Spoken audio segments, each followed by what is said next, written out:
చేయండి. స్టార్ట్ చేయొచ్చా? చేయండి. నేను తాగుబోతున్నాండి. నా పేరు నాగేశ్వరరావు. దేవుడి దయ వలన, దయ వలన, తోటి మిత్రుల సహాయ సహకారాలతో, స్పాన్సర్షిప్ సహకారంతో ఈరోజు ఆ మోక్షకున్న ప్రశాంతుడు. నేను ఇప్పుడు ఏది షేర్ చేసినా కూడా నా వ్యక్తిగత అనుభవం మాత్రమే.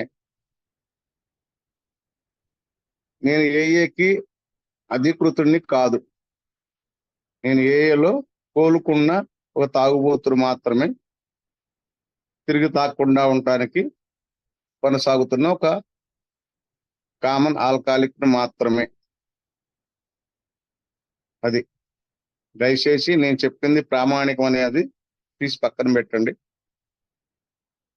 లిటరేచర్ ప్రామాణికంగా ఏఏ చరిత్ర ఆధారంగా నేను తెలుసుకున్నది, నేర్చుకున్నది, ఆచరిస్తున్నది, నా అనుభవాలు, ఈ సోపానాలు సాంప్రదాయాలు నాకు ఎలా పనిచేసినాయి అనేది మాత్రమే. ఏం చెప్పింది, నేనేం చేశాను, ఎలా సాంప్రదాయాలు అభివృద్ధి చెందినాయి అనేది, సాంప్రదాయాల యొక్క ప్రాముఖ్యత అన్ని వ్యవహారాల్లో ఎలా ఫలితాలను ఇస్తాయి అనేది మాత్రమే నా వ్యక్తిగత అనుభవాన్ని నేను షేర్ చేస్తున్నాను. సాంప్రదాయం, మొదటి సాంప్రదాయం వచ్చేసి మన ఉమ్మడి సంక్షేమం అత్యంత ప్రధానమైనది. అంటే అన్నిటికంటే ప్రధానమైనది. అంతే. ఒక పెళ్లి ఫంక్షన్లో పెళ్లి కొడుకు ఎంత ముఖ్యమో, మనకి పెళ్లి కొడుకు పెళ్లి కూతురు ఎంత ముఖ్యమో మనకి కూడా ఇది అత్యంత ప్రధానమైనది. మన ఉమ్మడి సంక్షేమం అంటే కలిసి బతకటం. అలాగనే వ్యక్తిగత స్వస్థత ఏఏ ఐక్యతపై ఆధారపడి ఉన్నది. వ్యక్తిగత స్వస్థత అంటే నేను కోలుకోవాలి అంటే ఐక్యతని నేను సాధన చెయ్యాలి. అంటే నేను ఏఏకి వచ్చినప్పుడు మీరందరూ ఏఏ, నేను ఏఏ కాదు. నేను ఏఏకి వచ్చాను. ఏఏకి వచ్చిన రెండో రోజు వస్తే ఇది మనదే అయింది. తర్వాత నేను సేవ చేయటానికి కూర్చుకున్నప్పుడు ఏఏ నాదయింది. అంటే నేనే ఏఏ. అంటే ఏఏలో ఎంతమంది రెండో మీటింగ్కి వచ్చి కొనసాగుతూ ఉన్నారో వాళ్ళందరూ కూడా ఏఏ వాళ్ళదే. ఒక ఇంట్లో నలుగురు ఉంటే ఆ నలుగురిది ఇల్లు అన్నట్టు నాది కూడా నాది. అలాగనే ఆ నలుగురికి ఎంత ప్రాముఖ్యత ఉంటుందో మనకి అంతే ప్రాముఖ్యత. ఇంట్లో ఒక అన్నం కూడా వండుకున్నారు, నలుగురు తింటారు కదా, నలుగురు ఇక్కడ ఉంటారు కదా, అక్కడ వస్తువులు నలుగురు సమానంగా పంచుకుంటారు కదా. అయితే ఇక్కడ వచ్చేసి మనము అరాచక శక్తులు, త్రాగుబోతులు అంటే అరాచక శక్తులు, సామాజిక ఉగ్రవాదులు అని అర్థం. నేను చెప్పలేదు, సోపానాల సాంప్రదాయాల బుక్ లో ఉంది. ఏఏ మొదట మనుగడ సాగిస్తున్న మొదటి 15 సంవత్సరాల యొక్క అనుభవాలను దృష్టిలో పెట్టుకొని బిల్లుగా ఏఏ అభివృద్ధి చెందుతూ ఉంటే ఈ ఏఏలో అన్ని ఊర్లలో గ్రూపులు వస్తున్నాయి, రకరకాల మెంబర్స్ వస్తున్నారు. వృక్ష దుక్కునేవాడి కాడి నుంచి ప్రపంచంలో ప్రముఖుడు దాకా, అమెరికా పేషెంట్ దాకా అందరూ వస్తున్నారు. అట్లాంటి ప్రముఖులు అందరూ అన్ని కేటగిరీస్ లో, అన్ని రకాల జాతులు, కులాలు, మతాలోళ్ళు, ప్రాంతాలోళ్ళు, ఆర్థికంగా రకరకాల స్థాయిలోళ్ళు అందరూ వస్తున్నారు. కాబట్టి వీళ్ళందరూ కూడా కలిసి ఉండకపోతే ఏమవుతుంది, గ్రూపులు ఏమవుతాయి అనే ఒక భయం ఏర్పడుతుంది. ఆ భయానికి వాషింగ్టనియన్స్ గ్రూప్ అనేది ఒకటి ఉంది. ఆ వాషింగ్టనియన్స్ అనేది ఆక్స్ఫర్డ్ గ్రూపులు అనేవి 2 మొట్టమొదటి రోజుల్లో ఉండేవి. అయితే ఆ వాషింగ్టనియన్స్ గ్రూప్ అనేది తాగుబోతులు కోలుకోవటానికి పెద్ద మొత్తంలో వచ్చి కోలుకున్నారు. దాని తర్వాత ఇతర ఎడిక్ట్లు వచ్చారు. దాని తర్వాత ఇతర ప్రయారిటీస్ వచ్చినాయి.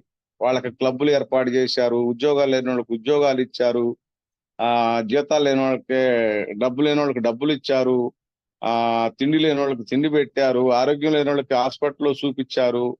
రకరకాలుగా వాళ్ళు చేయాల్సినవి అన్ని కూడా చేసుకుంటూ ఆల్కహాలుని అరికట్టాలి అని పిల్లలకు స్కూల్లో పాఠాలు చెప్పాలి. రకరకాలుగా ఎవరికి నచ్చినట్టు, ఎవరికి తోసినట్టు మంచిదే చేశారు. కానీ అది అవన్నీ రావటం వల్ల కొన్ని సంవత్సరాలకి అది కుప్పకూలిపోయింది. చాలా మంది తాగుబోతులు చాలా సంవత్సరాలు తాగుడు గుండి చచ్చిపోయారు, తిరిగి తాగారు లేదా చనిపోయారు. కొంతమంది కోలుకునే వాళ్ళకి అవకాశాలు లేకుండా పోయినాయి. సో ఈ బిల్లు గారికి ఫస్ట్ ఆక్స్ఫర్డ్ గ్రూప్ తో అనుభవం ఏర్పడింది. ఆక్స్ఫర్డ్ గ్రూప్ లో ఉన్న కొన్ని సూత్రాలను తీసుకొచ్చి వాళ్ళు చూపించిన ఆ సూత్రాలన్నీ కూడా ఈయన ఏకీభవించకపోయినప్పటికీ కొన్ని సూత్రాలను తీసుకొచ్చేసి ఆ 6 సూత్రాలని 12 సోపానాలుగా తయారు చేశాడు.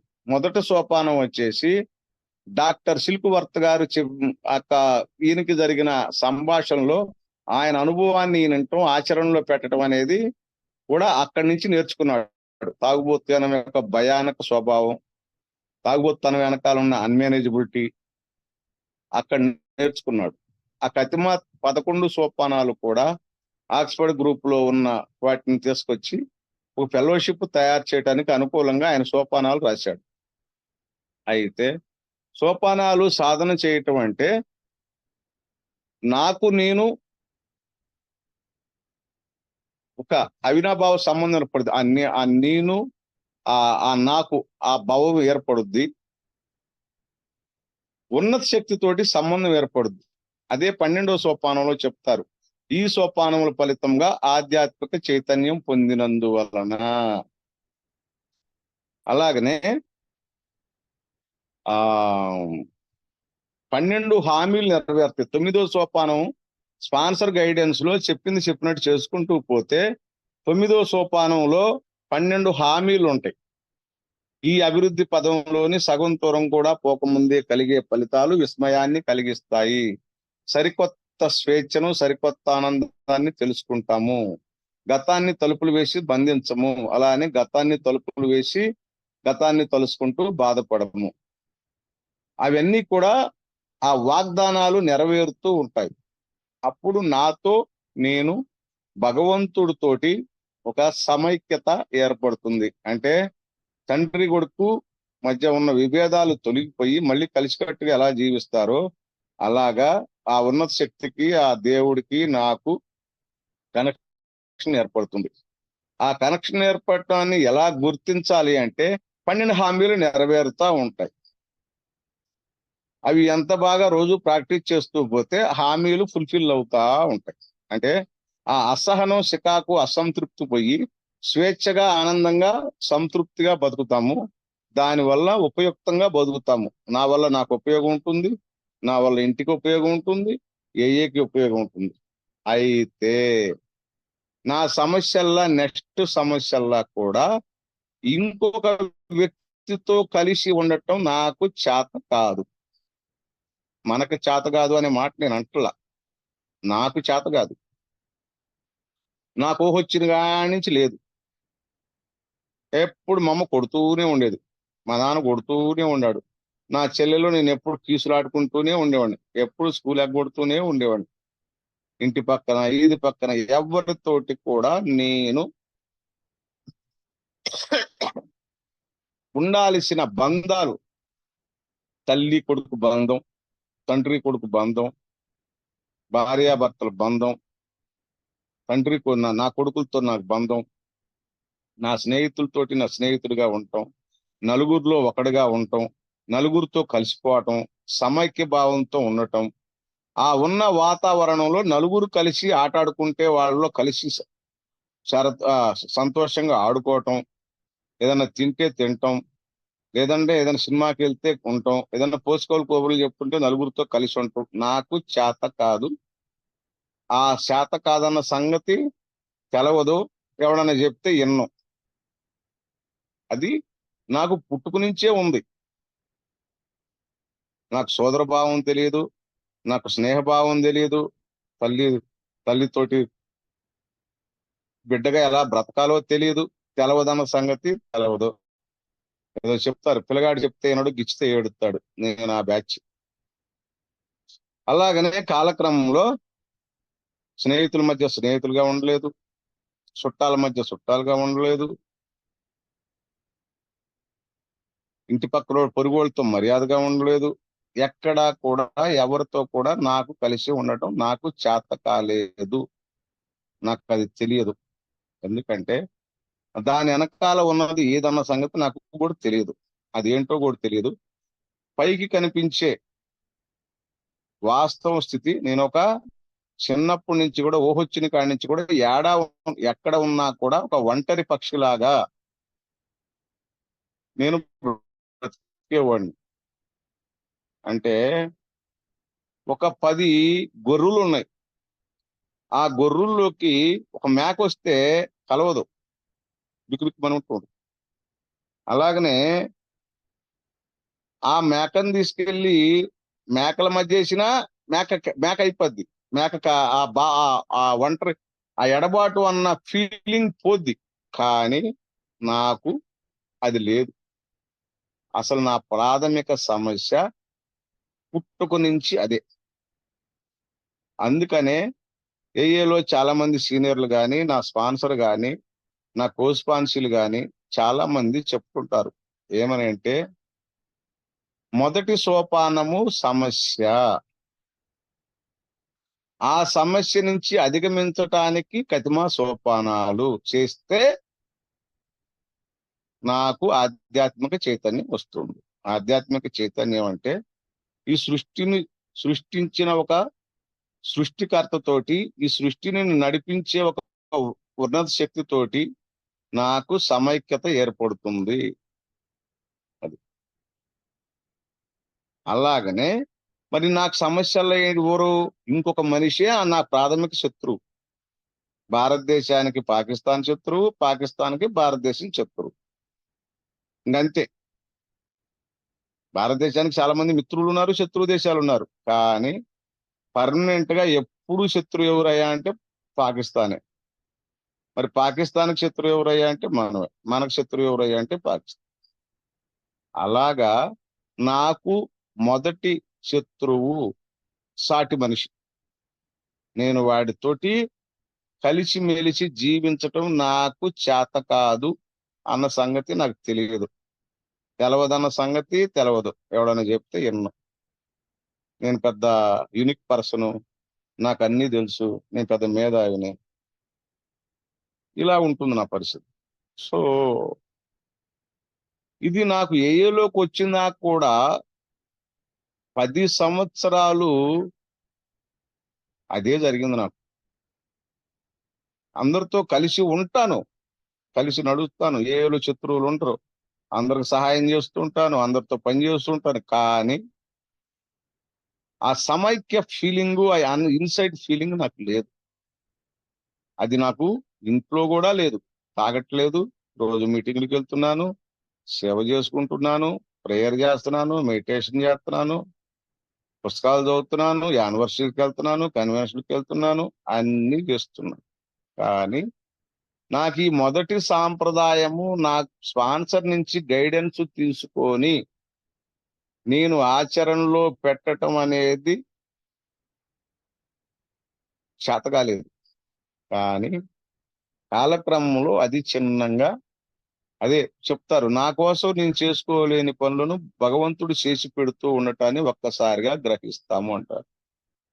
అలా నాకు పుట్టిన కాడి నుంచి దేవుడు నాకు నేను చేసుకోలేని పనులను చేసి పెడుతూనే ఉన్నాడు. నేను చచ్చిపోదాం అనుకున్నా సావలేదు, తాగుడు ఆపుదాం అనుకున్నా ఆపలేకపోయాను, భార్యను వదిలేద్దాం అనుకున్నా వదలలేకపోయాను, తల్లిదండ్రులు వదిలేసి దూరంగా వెళ్ళిపోదాం అనుకున్నాను, వెళ్ళిపోలేకపోయాను, పెళ్లి చేసుకోకుండా ఉందాం అనుకున్నా అది జరగలేదు. అంటే నేను చచ్చిపోదాం అనుకున్నాను, అది జరగలేదు. ఇంకా చాలా చాలా చాలా చాలా చాలా ఉంది. అవన్నీ కూడా జరగకుండా నన్ను కాపాడింది నా భగవంతుడు, నా ఉన్నత శక్తి. ఆ శక్తి నాలోనూ ఉంది, నాతోటూ ఉంది. మరి ఆధ్యాత్మిక చైతన్యం అంటే ఎక్కడ జరుగుద్ది అంటే హృదయంలోనే జరుగుద్ది. అది అంటే భగవంతుడు నన్ను సృష్టించాడు, నన్ను రక్షిస్తూ ఉన్నాడు. కానీ నన్ను నేనే అంతం చేసుకోవాలని తాగాను, హాని చేసుకున్నాను, నా కుటుంబానికి హాని చేసుకున్నాను, నా ఇల్లు నేనే నిప్పేసుకున్నాను. అంటే నాకు నేనే శత్రువు, నా శత్రువు నుంచి నన్ను దేవుడు కాపాడుతూనే ఉన్నాడు అన్న ఇంగిత జ్ఞానం నాకు సోపానాలు చేయంగా చేయంగా చేయంగా చేయంగా చేయంగా చేయంగా ఎప్పుడుకో వచ్చింది. నాకు నేనే హాని చేసుకున్నా. నా చెడుకి నేను నాశనం అయిపోవటానికి ఆరోగ్యము, మనసు, హృదయము, ఆరోగ్యము, మానవ సంబంధాలు, చదువు, సంస్కారము, పరువులు, ప్రతిష్టలు, విలువలు, గౌరవాలు అన్నీ నాశనం అయిపోవటానికి కారణం నేనే. 99.99% నా వినాశనానికి నేనే కారణం. నా తల్లి కాదు, నా పంతులు కాదు, నా స్నేహితులు కాదు, నా చుట్టాలు కాదు, నా భార్య కాదు, నా పిల్లలు కాదు.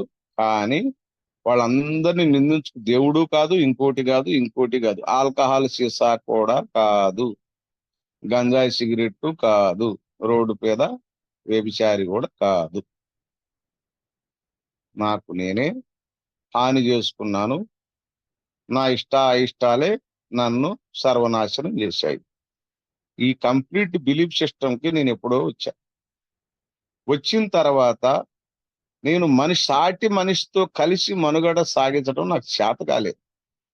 ఎంతో ప్రయత్నించి నా శత్రువులు, నా ప్రాథమిక శత్రువులు మొదట దేవుడు, తల్లి, భార్య, పిల్లలు, చెల్లెళ్ళు అందరూ కూడా మిత్రులుగా మారిపోయారు. అదే ప్రోగ్రాం యొక్క మహిమ. హోల్ యాటిట్యూడ్ కెన్ చేంజ్ అంటారు. మన అభిప్రాయాలు, దృక్పథాలు బిగ్ బుక్ లో 24వ పేజీలో ఉంటుంది. There is a great fact, nothing less అని.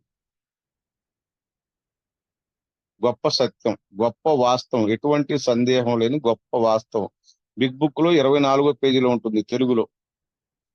ఇగో డిఫ్లేషన్ ఇది ఎలా పనిచేస్తుంది, దీనికి పరిష్కార మార్గం ఉంది అంటే పరిష్కార మార్గం ఏంటి? ఇగో డిఫ్లేషన్, సోపానాలు, సాంప్రదాయాలు చేయటం.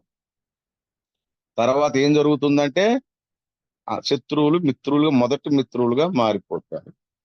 మరి మొదటి మిత్రులుగా మారిపోయిన తర్వాత భార్యతోటి సమైక్యంగా ఉండాలి, పిల్లలతో సమైక్యంగా ఉండాలి, తల్లిదండ్రులతో స్నేహంగా ఉండాలి. కానీ ఉండలేకపోయాను,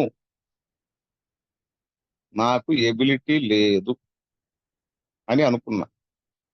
కానీ నా స్పాన్సర్ సూచించిన విధానంగా మొదటి సాంప్రదాయాన్ని ప్రాక్టీస్ చేయటం అనేది నాకు అంచెలంచెలుగా చిన్న చిన్నగా జరిగింది. నా స్పాన్సరు, నా కోస్పాన్షియల్ ఇద్దరు కలిసి, ముగ్గురు కలిసి నా మీద పని చేస్తే దేవుడు దయ, ఇందా చెప్పాను కదా, నా కోసం నేను చేసుకోలేని పనులను భగవంతుడు చేసి పెట్టాడు అని ఆ సాంప్రదాయాన్ని కూడా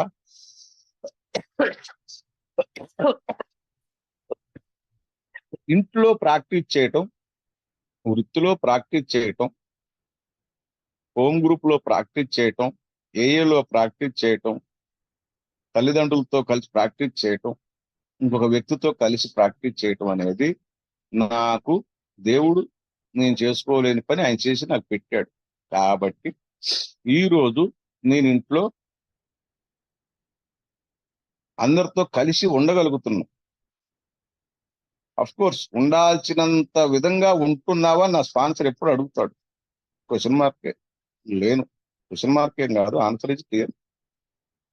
ఆ సాంప్రదాయాన్ని పూర్తి నిజాయితీతో పాటిస్తే నా ఇంట్లో వాళ్ళందరితో నేను ఉండాల్సినంత విధానంగా ఉండగలుగుతాను.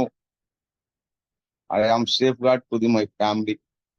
వాళ్ళందరూ నన్ను పరిపూర్ణంగా విశ్వసిస్తారు. ఎప్పుడు నేను పూర్తి నిజాయితీతో ఈ సాంప్రదాయాన్ని నా స్పాన్సర్ చెప్పినట్టు నేను ప్రాక్టీస్ చేస్తే అది అంటే మొదటి సోపానం, నేను ఆల్కహాల్ ముందు శక్తిహీనుని అయిపోయాను, ఆ శక్తి నాకు జీవితకాలానికి రాదు, నా జీవితాన్ని నేను జీవితకాలానికి నడుపుకోలేను అని ఎప్పుడైతే నేను అంగీకరించానో, ఆ సమస్యని అంగీకరించడానికి కతిమా 11 సోపానాలు ఎలా పనికొస్తాయో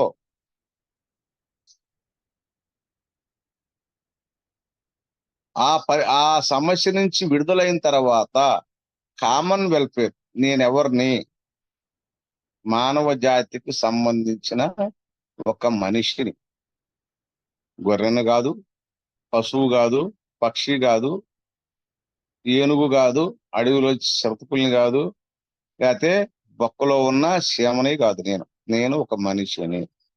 ఒక మనిషి ఎక్కడ ఉండాలి? మనుషుల మధ్య ఉండాలి, మనుషుల మధ్య కలిసిమెలిసి జీవించాలి. అది అడవిలో ఒక 100 గొర్రెలు ఉంటే 100 గొర్రెలు కలిసి ఉంటేనే ఒకదానికొకరికి భద్రతా భావం వస్తుంది. దాని నుంచి దూరం వెళ్ళిపోతే అభద్రతా భావం వస్తుంది. అలాగనే నేను సమాజంలో ఇరుగు పొరుగు వారితో, ఇంట్లో, వృత్తిలో, ఏఏలో ఈ మనిషి మధ్య మనిషిగా ఉండగలిగితేనే నాకు భద్రత వస్తుంది. ఆ భద్రతా భావం రావాలి అంటే నేను ఈ మొదటి సాంప్రదాయం అనేది పరిష్కారం. మొదటి సోపానం సమస్య, దాన్ని అధిగమించటానికి స్కతిమ సోపానాలు. అలాగనే మొదటి సాంప్రదాయం పరిష్కారం, దాన్ని ఆ కామన్ వెల్ఫేర్ లోకి నేను నలుగురిలో ఒకడిని, ఖచ్చితంగా ఒకడిని, నేను ఎవరికంటే ఎక్కువ కాదు, తక్కువ కాదు, నాకంటే ఎవరు ఎక్కువ కాదు, తక్కువ కాదు, ఖచ్చితంగా నేను ఒకడిని, నా గుర్తింపు నాకు ఉంది అన్న నిజమైన భావైక్యత, సమైక్యత, భావైక్యత హృదయపూర్వకంగా పొందాలి అంటే మొదటి సాంప్రదాయం పరిష్కారం. ఆ పరిష్కారాన్ని అధిగమించటానికి, ఆ పరిష్కారాన్ని పొందటానికి, పరిష్కారంలో నేను భాగం అవ్వటానికి నా వ్యక్తిగత స్వస్థతను నేను పొందటానికి నాకు దేవుడిచ్చిన హక్కు ఏ, దాంట్లో నన్ను ఎవరు కాదనే హక్కు లేదు, నేను ఎవరిని కాదనే హక్కు లేదు. అయితే అది నేను పొందాలి అంటే నా వ్యక్తిగతంగా నన్ను నేను త్యాగం చేసుకోవాలి. నన్ను నేను, ఆ నేను, నాది, నా యొక్క భావనని సంపిస్తే నేను ఆ గుంపులో లాగా, ఆ గొర్రెల్లో గుంపులో లాగా నేను ఒకడిని అవుతాను. లేదు, నేను విభేదిస్తే నేను ఆ గుంపులో నుంచి దూరం అవుతాను, నేను చచ్చిపోతాను. సో ఈ సాంప్రదాయాన్ని పాటించటానికి నాకు ఆల్కహాల్ నేర్పాల్సిన పాఠాలన్నీ నేర్పింది. అయితే దేవుడు సహాయం లేకుండా, స్పాన్సర్షిప్ సహకారం లేకుండా నేను ఈ సాంప్రదాయాన్ని పాటించలేను. నా ఒంటరి పోరాటం సరిపోదు. అందుకని వీళ్ళ సహాయం తీసుకోవటం వలన నాలో ఇతరులకు ఉన్న అడ్డంకులను తొలగించేసేది, నాకు నా ఉన్నత శక్తికి ఉన్న అడ్డంకులు తొలగించేది సోపానాలైతే, నాకు ఇతరులకు ఉన్న అడ్డంకులను తొలగించేది సాంప్రదాయాలు. అది మొదటి సాంప్రదాయం. ఆ మొదటి సాంప్రదాయాన్ని పాటించాలి అంటే కతిమా సాంప్రదాయాల్ని ఆచరణలో పెట్టాలి. రెండో సోపానం వచ్చేసి గ్రూప్ కాన్షియస్, మూడో సాంప్రదాయం వచ్చేసి ఓన్లీ సింగిల్ డిజైరు, తాగుడాపాలన్న కోరిక, రెండు బ్రతకాలన్న తాపాత్రయం, జీవితాన్ని జీవించాలన్న తాపాత్రయం. మూడో సాంప్రదాయం ఇచ్చేది జీవితాన్ని జీవించాలన్న తాపాత్రయం, బతికించు. నాలుగో సాంప్రదాయం వచ్చి పూర్తి స్వయం ప్రతిపత్తి. నా మీద, ఈ భూమి మీద ఎవడికి హక్కులు లేవు, ఎవడికి నా మీద హక్కులు లేవు, నా మీద ఎవడికి అజమాయిషి లేదు, ఎవడి మీద నాకు అజమాయిషి లేదు. అయితే ఆ వ్యక్తిగత స్వేచ్ఛను భంగం కలుపుకోకుండా కొన్ని సూత్రాలను మనం పాటించటం వల్ల మన వల్ల ఎవరికి నష్టం ఉండదు, ఎవరి వల్ల మనకు నష్టం ఉండదు, మన వల్ల మనకి ప్రాథమికంగా నష్టం ఉండదు. ఈ మూడు జరుగుతాయి నాలుగో సాంప్రదాయాన్ని ప్రాక్టీస్ చేస్తే. 5, ప్రతి గ్రూపు ప్రధాన లక్ష్యం, ఆ గ్రూపులో నా లక్ష్యం. 6, మన సమస్య, డబ్బు, ఆస్తి, ఖ్యాతి, గుర్తింపు, సెక్స్. 7, స్వయం స్వయం పోషకం, స్వయం ప్రతిపత్తి 4, స్వయం పోషకం 7. అది అలాగా 8, 9, 10 ఒక్కొక్క దాని కింద ఒక్కొక్క ఆధ్యాత్మిక సూత్రం ఉంది. నేను జీవితాన్ని జీవితంగా జీవించాలి అంటే ఒక పవిత్రంగా, స్వేచ్ఛగా, సంతోషంగా, నిజాయితీగా, ఆనందంగా, సంతృప్తిగా, ఉపయుక్తంగా,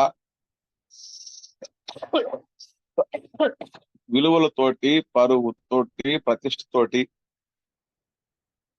అనామకంగా అన్ని రకాలుగా నా జీవితాన్ని నేను జీవించాలి అంటే మొదటి సాంప్రదాయం అనేది మనకి జీవం పోసు. ఆ జీవం పోయటానికి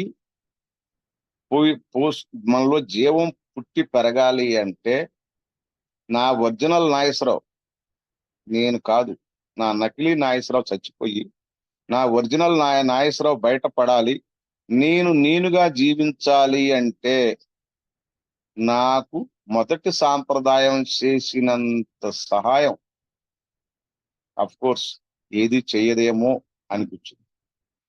అయితే ఆ ఆ యొక్క అమృతాన్ని నేను రోజుకి కడుపు నిండా పొంది ఆరగించాలి, దాన్ని సంతృప్తిగా అనుభవించాలి అంటే మాత్రం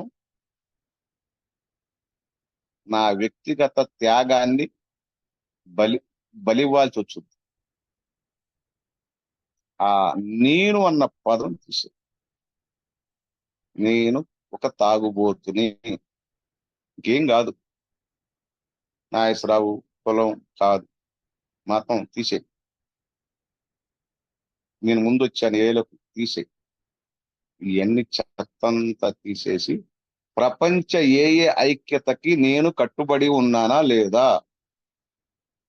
ప్రపంచంలో ఎక్కడికి వెళ్ళినా ఒకటే, బిగ్ బుక్, స్వస్థత, సాంప్రదాయాలు, గ్రూప్ నిర్వహణకి. మరి ఇల్లు కూడా గ్రూపే కదా, పనిచేసే కాడ కూడా గ్రూపే కదా.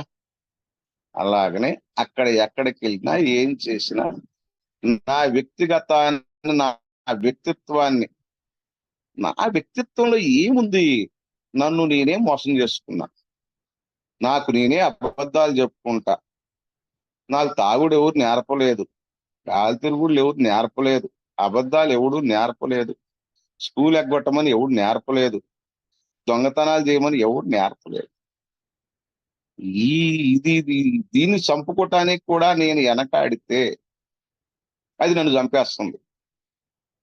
అది చంపుకొని నాలాగే బాధపడి ఒక తాగుబోతు వచ్చాడు కాబట్టి ముందు వాడు బాగుండాలి. ఏఏకి ప్రపంచవ్యాప్తంగా అనేది ఎక్కడికి వెళ్ళినా ఒక్కటే, దాని ఐక్యత వర్ధిల్లాలి, బాగుండాలి, నిరంతరం అభివృద్ధి పొందుతూనే ఉండాలి. దాని వంతుగా నా కాలాన్ని, నా అనుభవాన్ని, నా డబ్బును ఉదారంగా ఎంతిస్తున్నాను. 1. 2, ఏఏకి వచ్చిన ప్రతి మిత్రుడు బాగుండాలి. వాళ్ళందరూ ముందు బాగుంటే తర్వాత నేను బాగుంటాను. ఇది ప్రాక్టీస్ చేయగలిగేది ఒక హోమ్ గ్రూప్ లో మాత్రమే. మొట్టమొదటి ఇది నేర్చుకోవాలన్నా, సాంప్రదాయాలు ప్రాక్టీస్ చేయాలి అన్నా, నేర్చుకోవాలి అన్నా హోమ్ గ్రూప్ లోనే ప్రాక్టీస్ చేయాలి. నేను ప్రాక్టీస్ చేయకపోతే నా స్వార్థం, నా అధికార దాహం, నా సీనియారిటీ, నా కులము, నా తోటి కులపోళ్ళు, నా మాట వినేవాళ్ళు, నాకు నచ్చిన వాళ్ళు, ఇవన్నీ నెత్తికెక్కినప్పుడు నేను గ్రూపు విచ్ఛిన్నానికి ప్రథమ కారణం అవుతాను. నేను తాగుబోతున్నయి నా ఇల్లు ఇచ్చిన ప్రథమ కారణం ఎలాగయ్యానో ఇక్కడ కూడా అదే జరుగుతుంది. చివరికి ఏమైపోతాను, నేను తిరిగి తాగుతాను, ఎదుటి వాళ్ళ అధికారాన్ని నేను ఒప్పుకోను, నేను శాసిస్తున్నాను కాబట్టి ఇతరులు నన్ను శాసిస్తారు కాబట్టి నాకు అది నచ్చదు, నేను ఏఏకు దూరం అవుతాను. ఏఏకు దూరం అంటే మందు కొట్టుకు దగ్గర అవటమే, మందు కొట్టుకు దగ్గర అవటం అంటే శ్మశానానికి వెళ్ళటమే, వేరే ఆప్షన్ లేదు. No second way. ఉంటే నేను పోతా అని లేదు. అలాగనే గ్రూపులో మిత్రులందరూ మెంబర్స్ అందరూ బాగుండాలి. వాళ్ళ మధ్య విభేదాలు వస్తే నేను సరి చేస్తున్నానా, విభేదాలు రెచ్చగొడుతున్నానా, అది విభేదాలు సృష్టిస్తున్నానా, విభేదాలు వచ్చినప్పుడు నేను సరి చేయడానికి ప్రయత్నిస్తున్నానా. ప్రియాంబుల్లో రాసి ఉంటది, నేను ఏ ఎవరిని సమర్థించదు, వ్యతిరేకించదు. అంటే మిత్రుల సమూహం, పుస్తకాల సమూహం కాదండి, బల్లల సమూహం కాదండి, ఆఫీసుల సమూహం కాదండి, గ్రూపుల సమూహం ఖచ్చితంగా కాదండి. అంటే మిత్రుల సమూహం, ఆల్కహాలికుల సమూహం. అంటే అంటే మనమే, నేనే అది మనందరం కలిసికట్టుగా ఉండటానికే నిర్మాణం చేసుకున్నాం. పుస్తకాలేం సోబర్ కావు, ఈ బల్లలేం సోబర్ కావు, ఇంకోటి కాదు, అవి తాగవు, అవి రోడ్డు మీద వణుకోవు. మనం అంటే ఎవరంటే మనము, నేను, నా మిత్రుడు, నా హోమ్ గ్రూప్ మెంబరు, నా మెంబరు, అంతే, నా తోటి మిత్రుడు, అంతే. అక్కడ కులాలు, మతాలు, ప్రాంతాలు ఏం లేవు. అది కడిగిన ముత్యం లాగా మనల్ని మనం తయారు చేసుకోకపోతే డబ్బు, ఆస్తి, ఖ్యాతి, గుర్తింపు, సెక్స్ మనల్ని ఫినిష్ చేస్తారు. అందుకనే బాగుండాలి, ఏఏలో మిత్రులందరూ కలిసి ఉండాలి. వాళ్ళ మధ్య విభేదాలు వచ్చినా నేను ఎవరిని సమర్థించకుండా, వ్యతిరేకించకుండా సామరస్యంగా సాల్వ్ చేయటానికి ప్రయత్నిస్తున్నానా, అది సాల్వ్ కాకపోయినా నేను డిస్టర్బెన్స్ కాకుండా ఉండానా, ఆ సమస్యను దేవుడికి విన్నవిస్తున్నానా. అది కొత్త మిత్రులు వచ్చడానికి నేను ఎప్పుడు ఎంత స్నేహంగా ఉంటున్నాను, ఎంత ఉదారంగా ఉంటున్నాను, వీళ్ళందరికంటే కూడా నా సీనియారిటీని, నా మేధాశక్తిని, నా తెలివితేటల్ని అన్నిటినీ వదిలేసుకొని నేను కడిగిన ముత్యంలాగా వాళ్ళతో కలిసి ఉంటున్నానా. మనల్ని మనం ఎంత త్యాగం చేసుకున్నా కూడా తక్కువేనంటాడు బిలుగారు. అంటే ఏఏలో ఇత్తరాకులు ఎత్తేసేవాడు 4 రోజులు మనశ్శాంతిగా, 10 రోజులు సోబర్గా ఉంటాడు. జనాభా లెక్కలేసేవాడు ఎవడో కూడా చాప్టర్ లో బయటికి పోతాడు. అర్థమైంది అనుకుంటాను మీ అందరికి. అది నమ్మకమైన సేవకుడు. We are not governs. ఎక్కడైనా అంతే, రాజకీయాల్లో అయినంతే, ఎక్కడైనా అంతే. నమ్మకంగా సేవ చేసేవాడు ఎవడైనా సరే 10 రోజులు మనుగడ చేస్తాడు. పరిపాలించి, అధికారం చలాయించి, డబ్బు, ఆస్తి అమ్మటి పరిగెట్టేసి అరాచకాలు సృష్టించేవాళ్ళు 1-2 సార్లతోటి రాజకీయాల నుంచి నిష్క్రమిస్తారు. ఎక్కడైనా అంతే, ఎక్కడైనా. మనం ఏమైనా భిన్నం కాదు. కానీ మనము ఇవన్నీ పాటించకపోతే మనం గ్రూప్ కాన్ చేస్తాము, గ్రూప్ మిత్రులు కాన్ చేస్తాము, మనకు మనమే చివరికి ఆన్ చేసుకుంటాము. అదే అందుకే చెప్తారు, నిన్న చెప్పాడు మన కుషన్ గారు, ఏఏలో కొనసాగే వాళ్ళకి 2 వేస్ ఉంటాయి. ఒకటి ఓల్డ్ యాటిట్యూడ్ తో నడుచుకుంటూ పోతే రక్తశక్తమైన కురువృద్ధులు అంటారు. వాళ్ళు ఎవరిని నచ్చరు, వాళ్ళకి ఎవరు నచ్చరు. వాళ్ళు అన్ని గొడవలు చేస్తుంటారు, అధికారం చెలాయిస్తుంటారు, నేను చెప్పినట్టు వినాలంటారు, డామ్ డూస్క్ అంటారు, నేను చెప్పినట్టు చైర్పర్సన్ అంటారు, కిట్టి డబ్బులు నేను చెప్పినట్టే వాడాలంటారు, బిఎస్ఓకి పంపొద్దు అంటారు, పక్క గ్రూపులకు మీటింగులకు పోవద్దు అంటారు, రకరకాలుగా చేస్తారు. రాజనీతిజ్ఞులు ఎప్పుడైనా సరే అక్కడ చేయాల్సిన పనులు మొత్తం చేసి నేను బాధ్యుడును అంటూ చేసి వెనక బెంచ్లో కూర్చుంటారు. పిలిస్తే వాళ్ళ అనుభవం షేర్ చేసుకుంటారు. సో మనకు 2 వేస్ ఉన్నాయి. ఏఏలో ప్రతి ఒక్కళ్ళు కూడా మన సాంప్రదాయాలు చేసుకుంటున్నప్పుడు, సోపానాలు చేస్తే నాతో నేను బాగుంటాను, సాంప్రదాయాలు చేస్తే నేను నలుగురితో కలిసి ఉంటాను. ఇక్కడ హోమ్ గ్రూప్ లో ప్రాక్టీస్ చేసింది ఇంట్లో పడుద్ది, ఇంట్లో పడింది ఈదులో పడుద్ది. ఏఏలో పని చేసుకోలేకపోతే ఇదే అధికార దాహం, ఇదే డబ్బు పిచ్చి, ఆ పిచ్చి, ఈ పిచ్చి అన్ని కలిపి ఇంట్లోనూ పడుద్ది, వీధిలోనూ పడుద్ది. ఎక్కడికి వెళ్ళినా కూడా తాగుడు లేని తాగుబోతు స్వభావం, దాన్ని ఒంటరితనం అంటారు. ఎవరితో కలము, మనకెవరు నచ్చరు, మనం ఎవరికి నచ్చం. మనం అందరం మనం చెప్పింది వినాలనుకుంటారు, ఏదో టెంపరీగా వింటారు. ఈ విధంగా గ్రూపులు నాశనం అయిపోవటానికి కారణము ఈ మొదటి సాంప్రదాయాన్ని అర్థం చేసుకోలేక, పాటించటం చేతగాక, నాకు తోచిందే రైట్, నేనే కరెక్ట్. ఆ చిన్నప్పటి నుంచి చిన్నపిల్లల మనస్తత్వం ఉంటారు చూడు, I am always right to Andhra wrong అని. అదే భావాలు ఎక్కడ జరిగితే గ్రూపులు కూడా నాశనం అవుతాయి.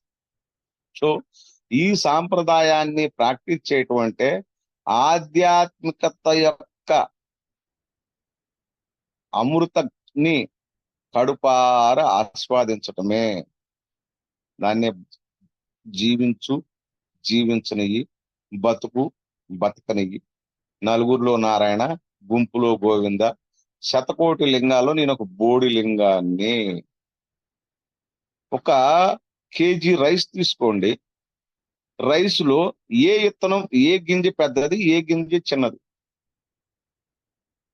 అది ఆ రైసులో నుంచి, కిలో రైసులో నుంచి ఒక 10 గింజలు తీసేస్తే కాటా తగ్గుతుందా లేదా?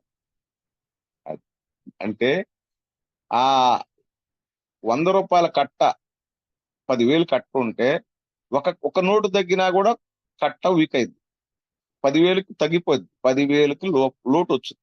అలాగనే ప్రతి వ్యక్తి కూడా ఆ 100 రూపాయల నోట్లు, అది 100 రూపాయలు నోట్లు 100 ఉంటే ఒక 10,000 కట్ట ఎలాగవుతుందో, ఒక ప్రామాణికం అవుతుందో, 10,000 కట్టను ఫుల్ఫిల్ అవుతుందో, అలాగే మనము ఒక నోటు లాగే బతకాలి. మనం నిజంగా ఖచ్చితంగా ఒక నోటుమే. అలాగనే పక్కనోడు కూడా ఒక నోటే. అంటే నిన్ను నువ్వు ప్రేమించుకున్నట్టు, నీకు నువ్వు సేవ చేసుకున్నట్టు, నీ వ్యక్తిగత స్వస్థత కోసం నువ్వు పాకులాడుతున్నట్టు పక్కనోడికి కూడా ప్రాధాన్యత ఇవ్వు. అవసరం అయితే ముందు వాళ్ళు బాగుండాలి, వాళ్ళందరూ బాగుంటే నేను ఖచ్చితంగా బాగుంటా.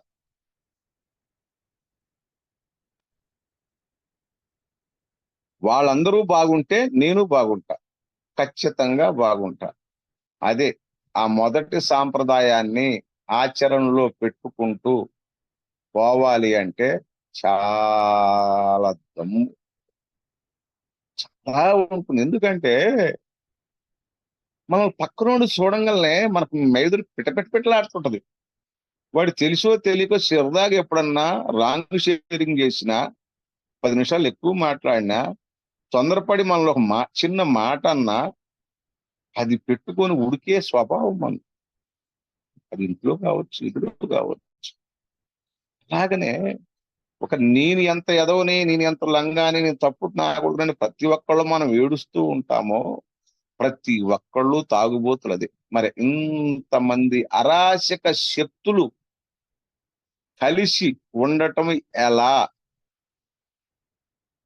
కలిసి ఉండకపోతే కాదు, ఉండలేకపోతే అంటే నా వ్యక్తిత్వాన్ని నేను నా యొక్క బిగ్ బుక్ లో ఉంటుంది 3వ సోపానంలో, స్వార్థాన్ని వదులుకో లేదా స్వార్థం నిన్ను చంపేస్తుంది.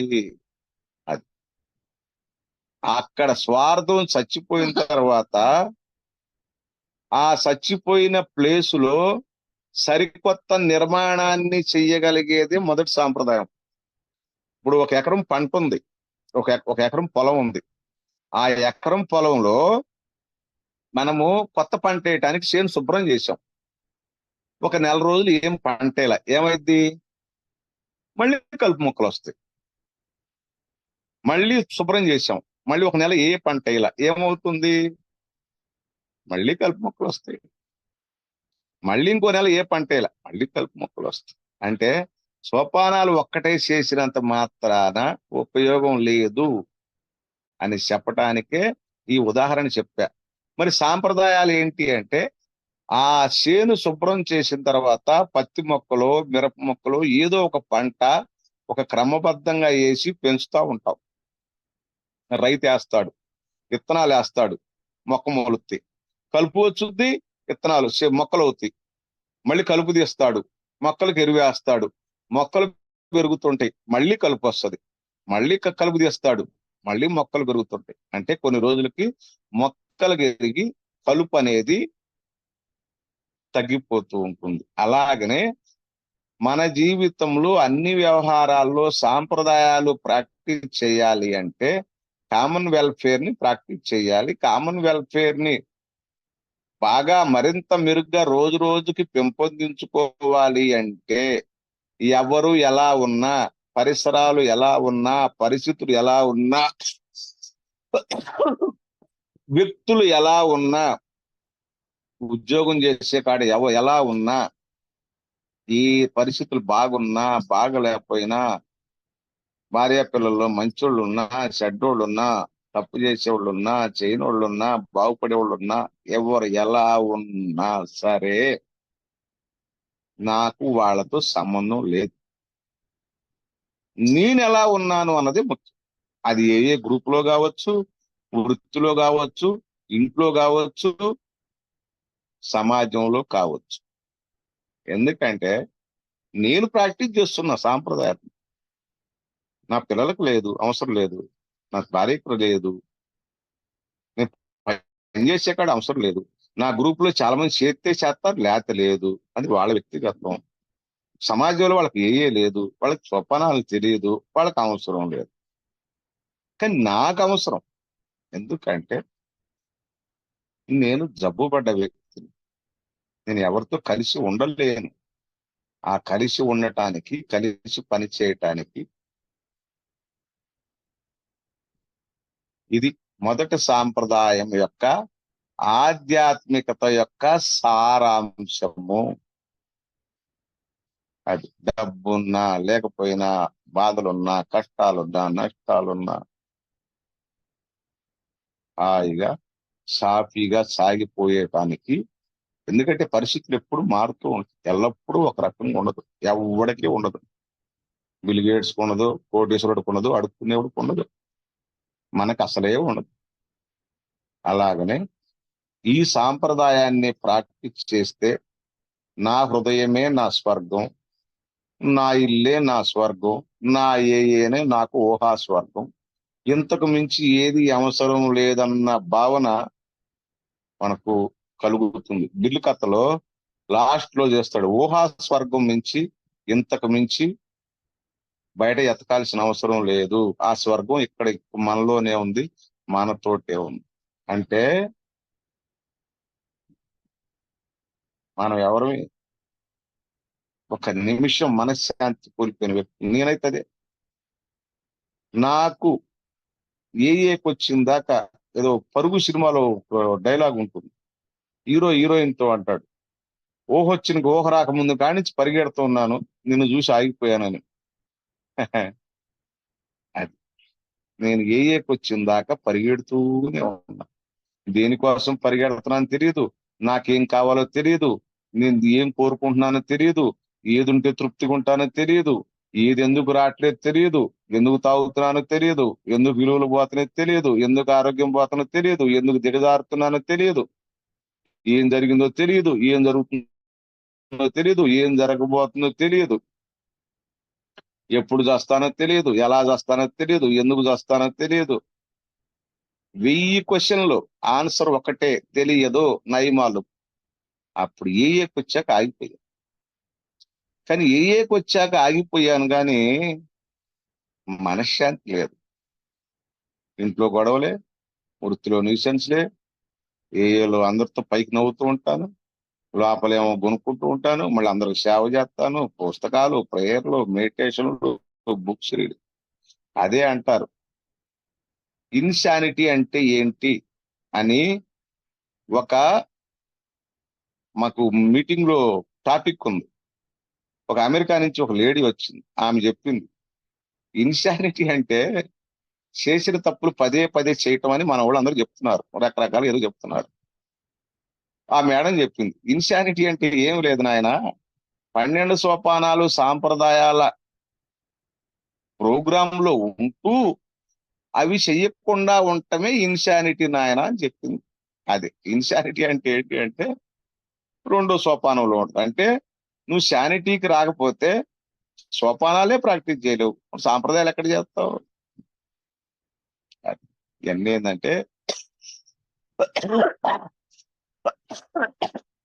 అవునా కాదా అంటానికి నా దగ్గర ఎటువంటి, కాదు అంటానికి, ఆమె చెప్పిన దాన్ని కాదు అంటానికి నా దగ్గర ఎటువంటి సమాధానం లేదు. నేను ఆమెని ఏకీభవించాను. అయితే ఫైనల్ గా 1 మినిట్, సోపానాలు చేయకపోతే నేను చచ్చిపోతా, నా స్వార్థం నన్ను చంపేస్తుంది. సాంప్రదాయాలు చేయకపోతే నేను ఇతరులను చంపేస్తా.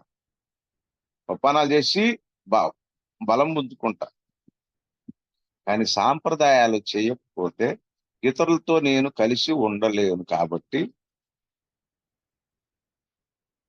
నేను ఇతరులను చంపుతా. అవకాశాలు ఉన్నాయి. నేను సోపానాలు చేసినాక సాంప్రదాయాలు చానాలు చేయలా. నేను స్వర్గం నరకంకి ప్రయాణిస్తూనే ఉండేవాడిని. స్వర్గం కాసేపు, నరకం కాసేపు, స్వర్గం కాసేపు, నరకం కాసేపు. స్వర్గంలో పోతే ఏది అక్కడి నుంచి నెడతా ఉంది, నరకంలో పడుతున్నాను, నరకంలో ఉండలేక మళ్ళీ స్వర్గానికి వెళ్తున్నాను, మళ్ళీ అక్కడి నుంచి వెనక్కి దోస్తానే ఉండాలి. కానీ శాశ్వతమైన విలువలతోటి, పరిష్కార మార్గాలతోటి జీవితాన్ని జీవితంగా జీవించాలి అంటే 12 సోపానాలు, 12 సాంప్రదాయాలని నేను స్పాన్సర్ తోటి, స్పాన్సీల్ తోటి కలిసి పని చేసుకుంటూ ఉంటే అది నాకు దొరుకుతుంది. This is not perfect but progress. ఎక్కడో సాటి నుంచి మొదలు పెట్టాల్సిందే. నువ్వు ఎంత బాగా పని చేసుకుంటే అంత ఫోన్ చేసుకుంటావు. ఇది నాగేశ్వరరావుకో, కృష్ణమూర్తికో, వెంకటరావు గారికో ఎవడికి ఇవ్వాల దేవుడు, ప్రతి తాగుబోతుకి ఇచ్చాడు. ఎవడు ఎంత చేసుకుంటే అంత ఎక్కువగా ఫలితాలు పొందుతాడు. ఈ ఏ ప్లాట్ఫారం మీదకి ఎవడికి వచ్చినా సరే, అడుక్కునేవాడు వచ్చినా, కోటేశ్వరుడు వచ్చినా, సీమలు 1 by 1 నడుస్తూ పోతుంటాయి, లైన్ లో పోతా ఉంటాయి. అలా క్రమశిక్షణతోటి మనం అందరమే సమభావంతో, ఐక్యతా భావంతో బ్రతకాల్సిందే తప్ప ఎక్కడ వ్యక్తిగత ప్రాధాన్యత లేదు. మనందరమే మన పర్సనాలిటీస్ ను చంపుకోవాల్సిందే, ప్రిన్సిపల్స్ తో బతకాల్సిందే. ఎందుకంటే once an alcoholic, always alcoholic, all areas alcoholic. So practice this principles in all our affairs. ఇది నేను చెప్పినంత మాత్రం నేను పవిత్రుని కాదు, లేదా మేధావినేం కాదు, లేదా అనుభవం ఎక్కువ పొందినోడేం కాదు, తక్కువేం కాదు. ఇంకా నేర్చుకుంటూనే ఉన్నా. నేర్చుకోవటం, ఆచరించటం, బోధించటం, ఈ 3 ఖచ్చితంగా మనము చెయ్యాల్సిందే. అది అర్థమవుతుందా? అది నిన్ను నువ్వు సీరియస్ గా తీసుకోకు అంటే సీరియస్ గా తీసుకోకు, కానీ ప్రోగ్రామ్ ని సీరియస్ గా తీసుకో అంటారు. అది నేను నా ఎక్స్పీరియన్స్ ఇదండి. ఈ అవకాశం ఇచ్చినందుకు థ్యాంక్స్ అండి. Very very very thank you.